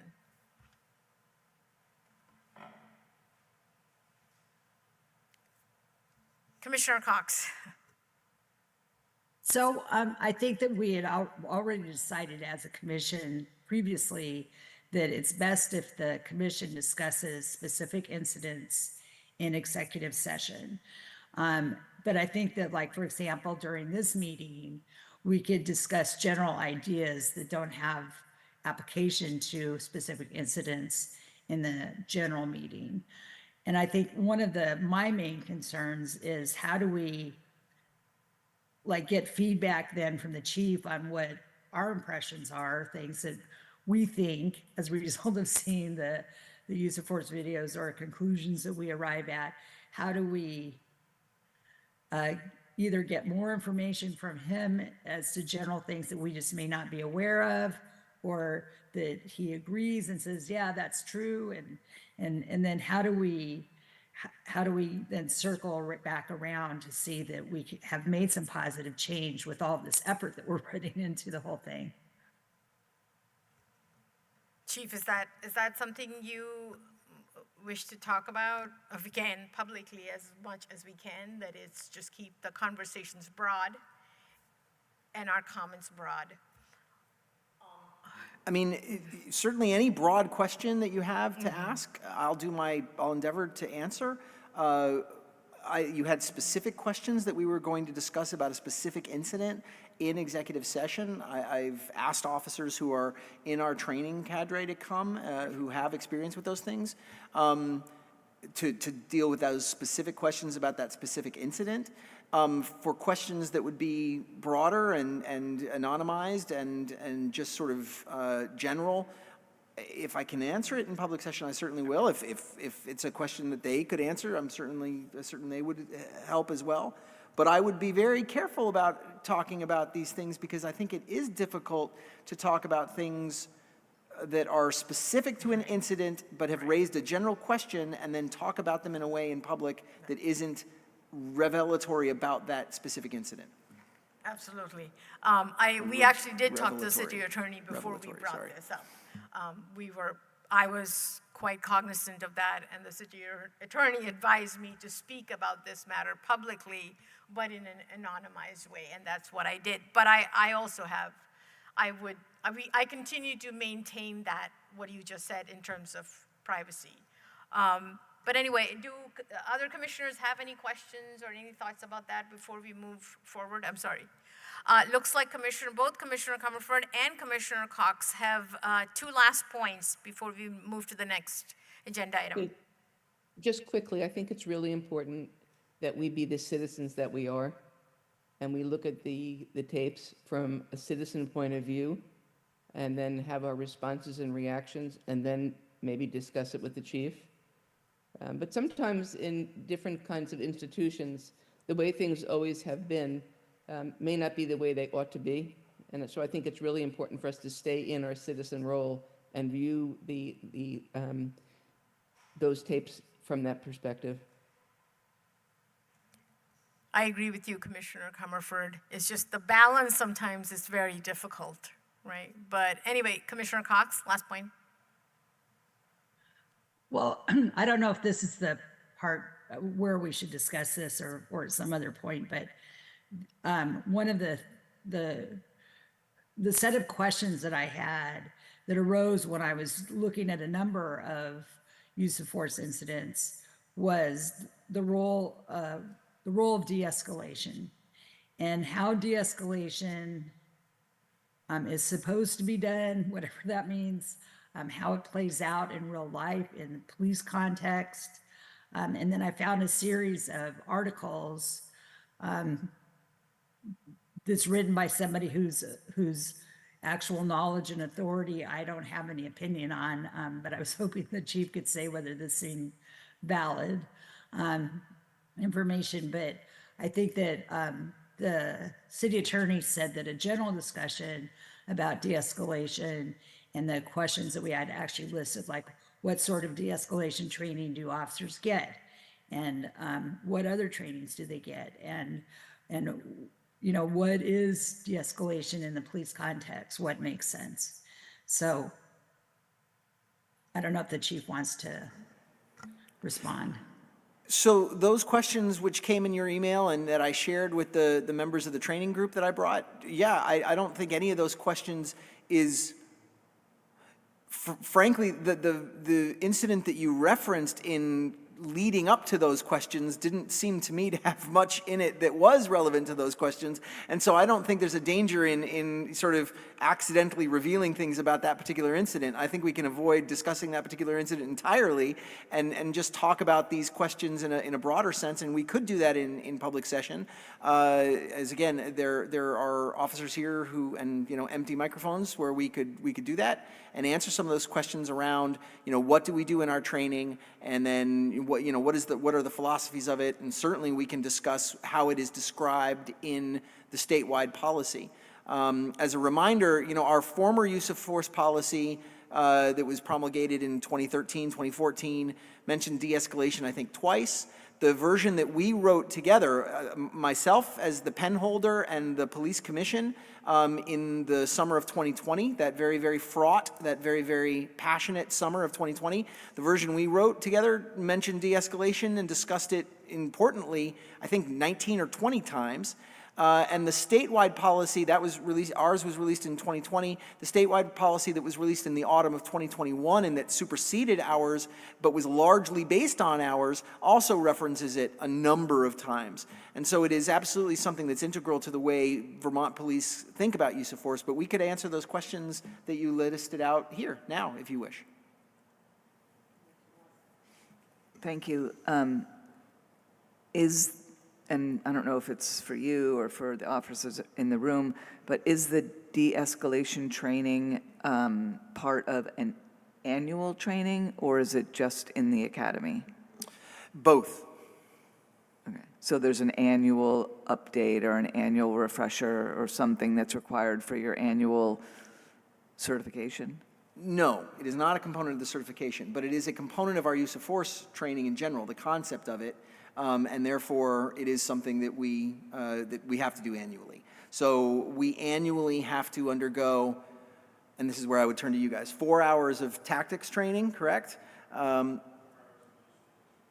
then 8 hours of firearms training. And both of those have aspects that emphasize the idea of how do we avoid getting to this thing that we're training to do. Okay. I don't know if you guys want to step up and join where you can be heard at the microphone or not. Yeah, Commissioner. Or, let I them didn't mean come to up. invite them, Do you I have a question apologize. for them, or- I have a question. Okay, Commissioner Depper for the chief. Chief, these trainings, both in the academy and annual updates, do they have documentation that accompanies them, booklets and that sort of thing? Yes, so again, all these gentlemen can talk about that with more expertise than I. We are required by something that has long been called Rule 13, but I believe is now Rule 14, although I think they changed it again and it's something else. But Rule 13, as it used to be called, is the statewide requirement for Level 3 law enforcement certification, and it prescribes a number of things that we must do each year. The 4 hours of tactics training, that's physical use of force, the 8 hours of firearms training, annual CPR certification. Every other year we have to do fair and impartial policing certifications. These are requirements from the state, and all of them do require that we be able to document it and then share it with the Vermont Police Academy to ascertain that to rather assert that we have done it properly and right. Sure, and I'm not talking about the certifications. I'm Sure. talking about the booklets and that sort of Sure. stuff. Can we have access to those? Gentlemen? Like PowerPoints, the PowerPoints that we use, the written materials that we have associated with training. Yeah. I was going to say, I mean, it's specific to each discipline, so the way that it's incorporated, like there's a training plan. Can you just tell us what your name is? Sorry. Sorry, Lieutenant Seller. Did they also turn on the microphone? Is the green light on? I think it is, yeah. It is. you hear me? It's on. This is Lieutenant Jake Seller, and to his right is Sergeant Orrin Byrne, and to his left is Officer Corporal Detective Patrick Hartnett. Okay, go ahead. So specifically, I mean, each training is kind of specific to the discipline. So how that's laid out, whether that's in a PowerPoint or, you know, a less formalized training like firearms, which is done on the range, we would be able to share some of that stuff. I don't know if we get so much into like tactics and how we deploy things, but some of that information could be available, yeah.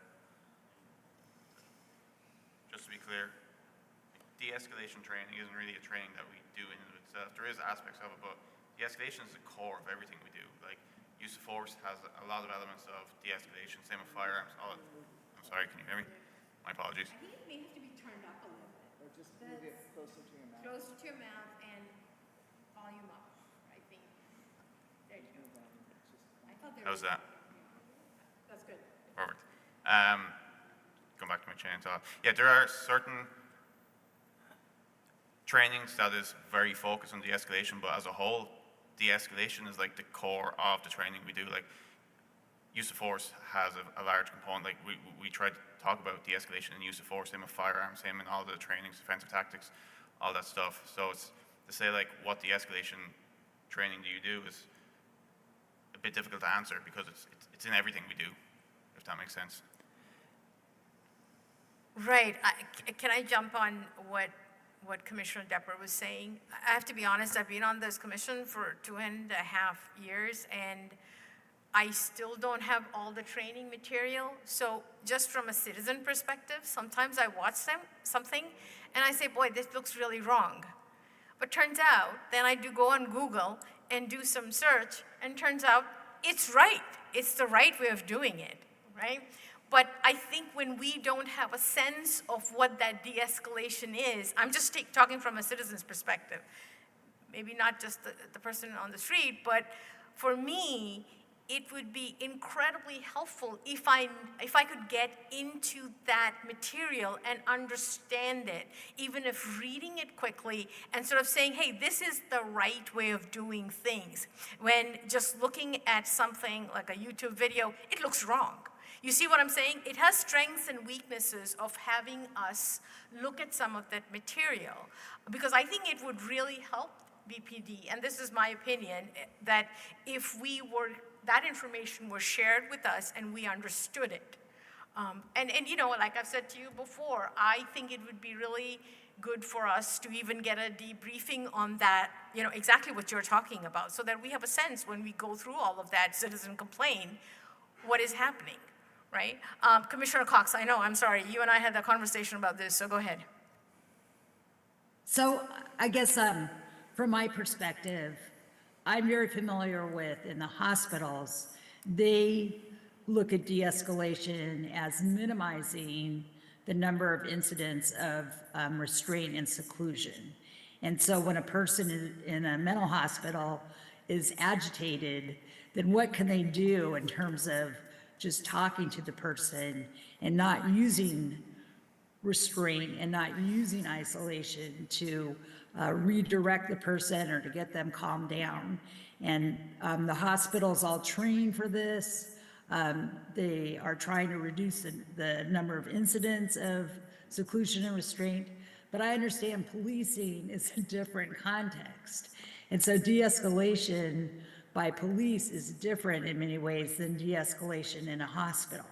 Because on the street, a person may have a weapon, or they may have an object that they're going to use as a weapon.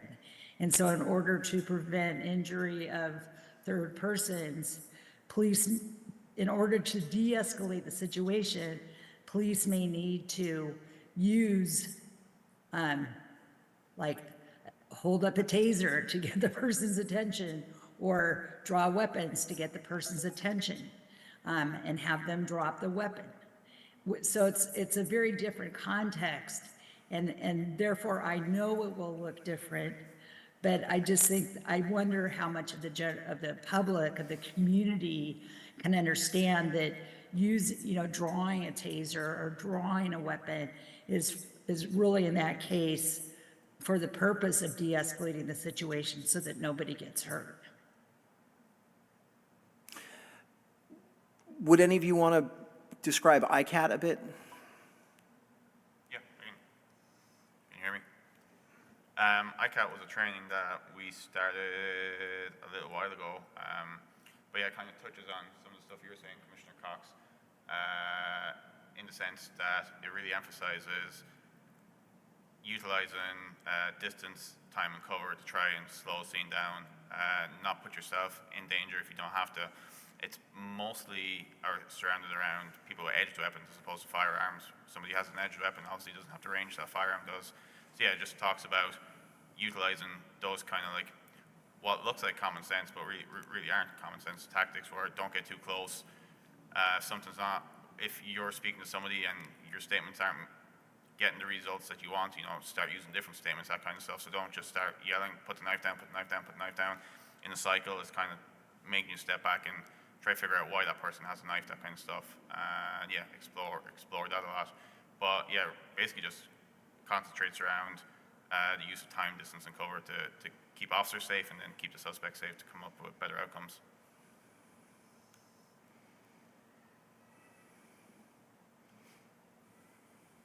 I have a question. Do y'all have a series of best practices, written or otherwise, for de-escalation? It's described in the use of force directive. And so the statewide use of force directive describes de-escalation. We use, again, ICAT. ICAT stands for Integrated Communications Assessment and Tactics. It comes from the Police Executive Research Forum. There's an entire volume on it, and that is a set of written best practices. I can share that with you and send you the link for their documents on it. That is something that the Police Executive Research Forum, or PERF, began working on in the mid-2010s, around 2015, 2016, seeing that was the first wave of modern police reform following the incidents in Ferguson, Missouri, and in Staten Island, New York, and that was in 2014, that sort of first really round of how do we do this differently. The Police Executive Research Forum observed that in the UK, of course, where firearms really are not at play in the vast majority of situations, they are nevertheless able to deal with edged weapons in different ways than American police. And so for incidents involving edged weapons or barricaded subjects who are not holding hostages and who don't have the ability to have long-range weaponry available to them, how could we change at least how we deal with those? And ICAT really is built around that. It's a philosophy, as Sergeant Burns said, that deals a lot with time, distance, cover, with deceleration and de-escalation. It has written descriptions of what these ideas mean and best practices for how to apply them. And we had the police executive, in addition to helping them invent it under then Chief Del Pozo, and being an early adopter of it, we had their trainers come and teach us to train the trainers in a session with South Burlington and many other agencies that was hosted by us back in, golly, was that 2019 probably? And we have since used that. The Police Academy doesn't really talk about it as the term ICAT, but they do talk about de-escalation.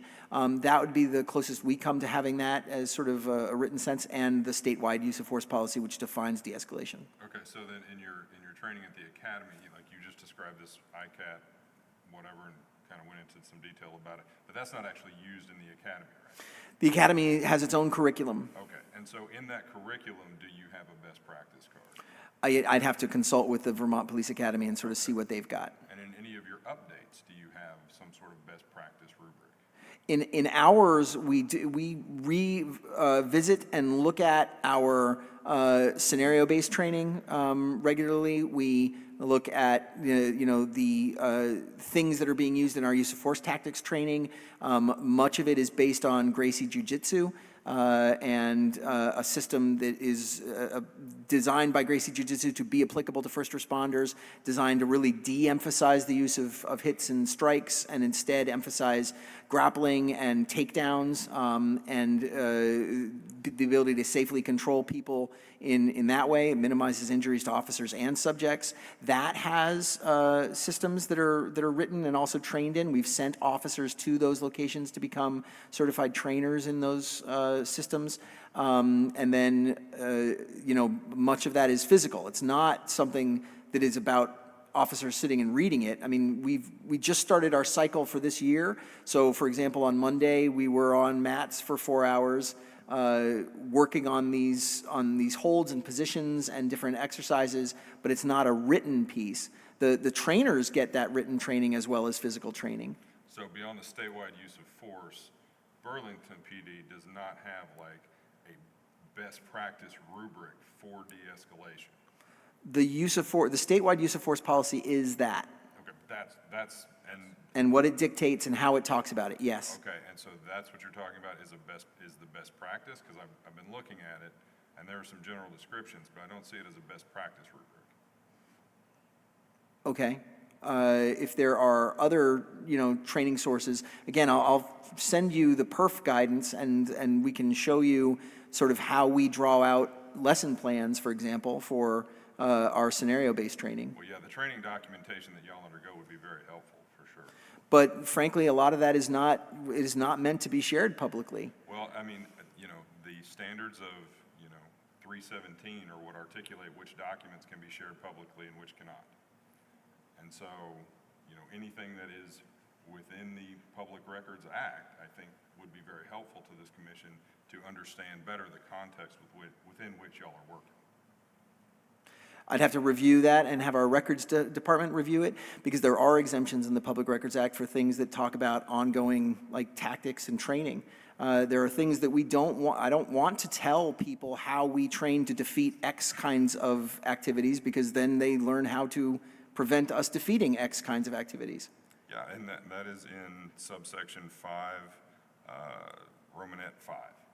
So I understand that, but we have nothing right now. And so I think that we would like some information and confirmation of what the police department thinks we are entitled to and what we are not, and that is fine. Sure. Right? But we need something so that we can give context to what we are seeing and how we are discussing things. Thank you, Madam Chair. Commissioner Cox. So one thing I'd be really interested in is, for example, I'm writing a few commendations. One of the commendations that I'm writing is for an officer that I believe, now that you are talking about the jujitsu, I'm sufficiently familiar with jujitsu that I think that that's what he used in this instance.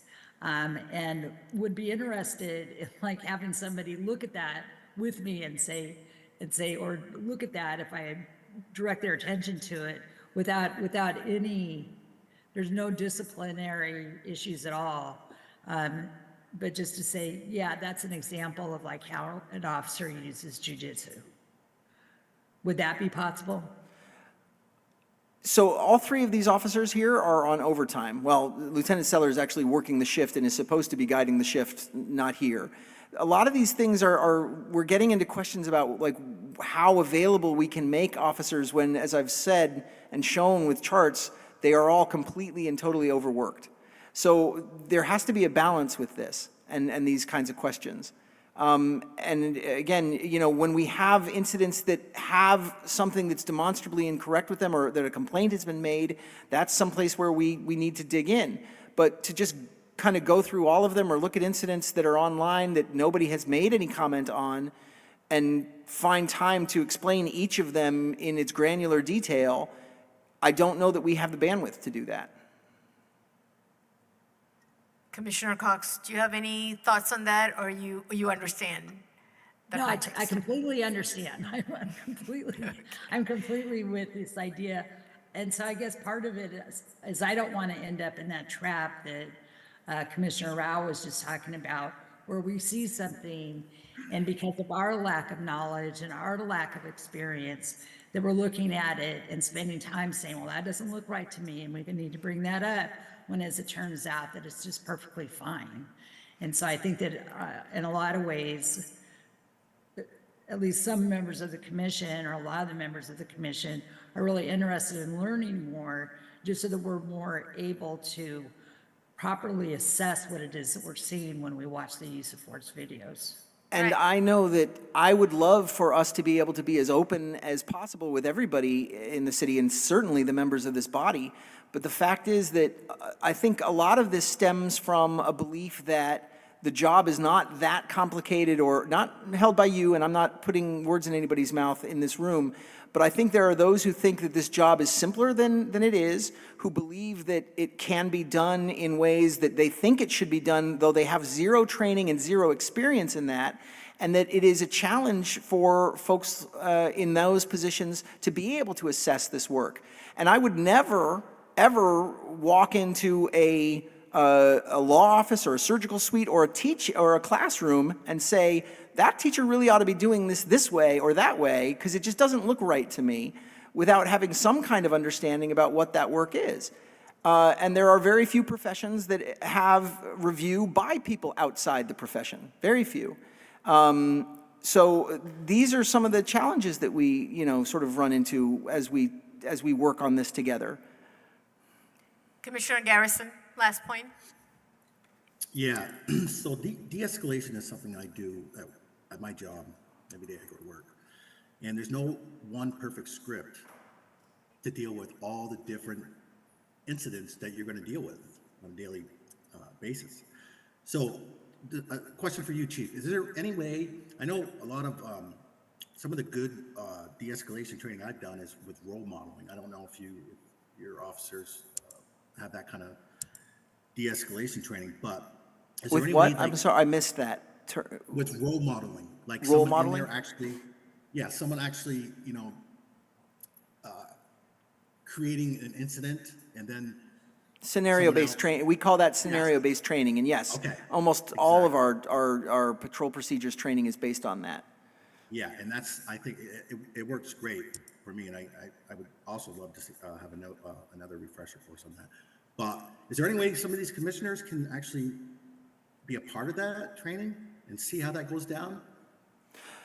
So, I mean, we can certainly look at, the next time we do provide some of this training, for example, for our community support liaisons and our community service officers, and I could see about telling you when that training's happening and having somebody attend it. We made that offer before to the police commission in a previous incarnation, and I believe some of the members at that time attended, but I don't recall. Okay, thank you.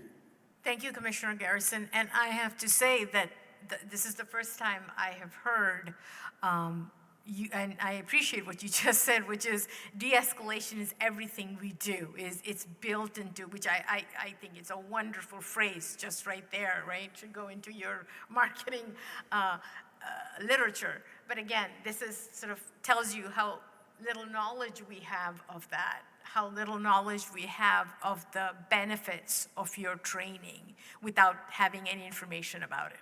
So just from a citizen, if we are reviewing citizen complaint, we do come across complaints, which is quite often. We'll say, oh, the officer did this or did this wrong. There's no way for us to determine it in any way. If that is the correct procedure or not, we ask the chief. Of course, he's generous in answering it.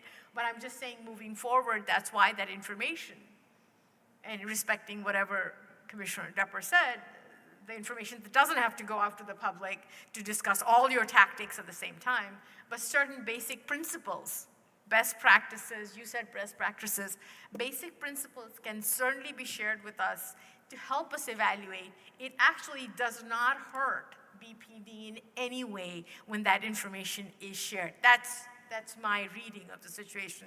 But thank you, commissioners. Does anyone have any other questions? Commissioner Keefe, Commissioner Oski?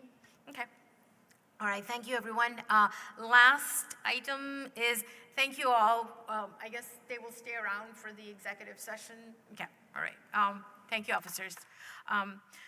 Next item is officer commendation. I have two, and I'm going to try to keep them within that 5-minute frame.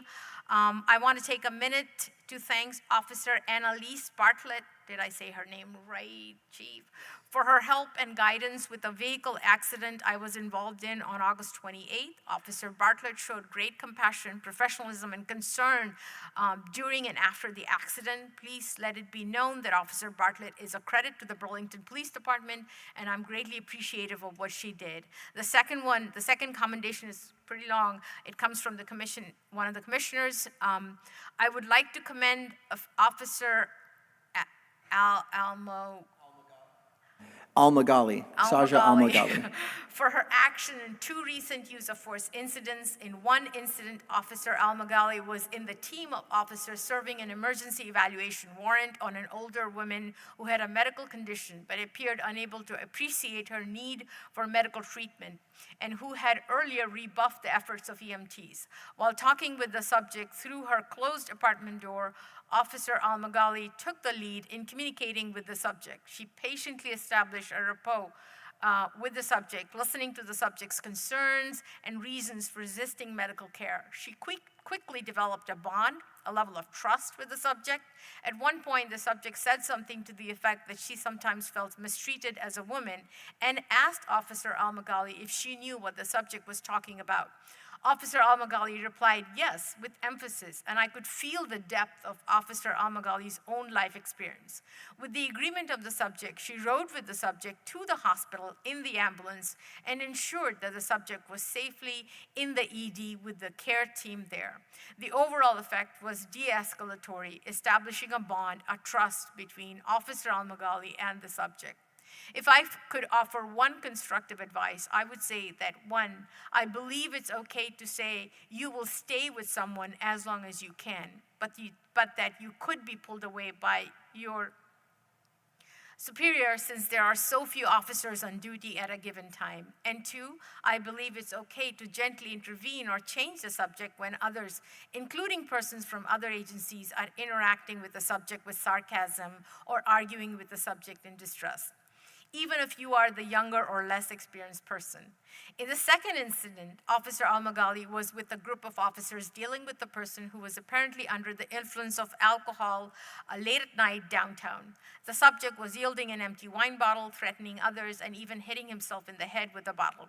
When the officers neared the scene, the subject approached the officers with a bottle in hand. The subject didn't drop the bottle when commanded to do so. Officer Al-Magali then drew her taser and commanded the subject to drop the bottle, using his name and speaking loudly and clearly. She caught his attention and he dropped the bottle. The officers, in particular Officer Al-Magali, were then able to talk with the subject and others on scene. Again, Officer Al-Magali showed an excellent ability to de-escalate the situation, this time with a showing of preparedness to use the taser. Her level of assertiveness was exactly right. I had no doubt she meant business. Watching this made me wistful, wishing I had joined the police when I was younger and could have learned from someone like Officer Al-Magali. Officer Al-Magali is a credit to herself, the BPD, and the entire community. So that's officer commendations for this month. Item 7 is Commissioner comment. Does anybody have any comment, Commissioner? Thank you. I want to address the public around Moose the dog. I want the public to know that the commission and the city take the matter of Moose the dog very seriously. For those, there was a story in 7 days, and this commission held a hearing on Moose the dog last spring. I and other members of this commission sympathize with the neighbors and others that have been harmed or otherwise impacted by the dog owner's refusal to comply with this commission's order protecting the public from this vicious dog. The dog owners, the Wheelers, appealed our order to the Superior Court. The city is defending the appeal and requesting the court to affirm the committee's order. And until that time, we're at the mercy of the court to protect the public from this vicious dog. Thank you, Commissioner Oski. Any other commissioners have any comments? Seeing none, we can move to item 8, executive session. Is there a motion regarding special findings? Commissioner Oski?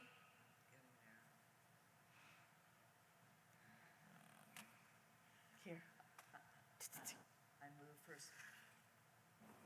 I move for a special finding that premature general public knowledge of the commission's hearing of grievances would clearly place the state, the municipality, public body, or other persons involved at a substantial disadvantage. Is there a second? Any discussion? Hearing none, all in favor say aye. Motion passes. Is there a motion to move into executive session? I move that based on the finding of substantial disadvantage, the commission enter into executive session to discuss grievances under the provisions of 1 VSA Section 313A1D and 1 VSA 313A2. Is there a second? Any discussion? Hearing none, all in favor say aye. Aye. Aye, motion passes. The commission will now move into executive session and will not return to the public meeting. Thank you, everyone.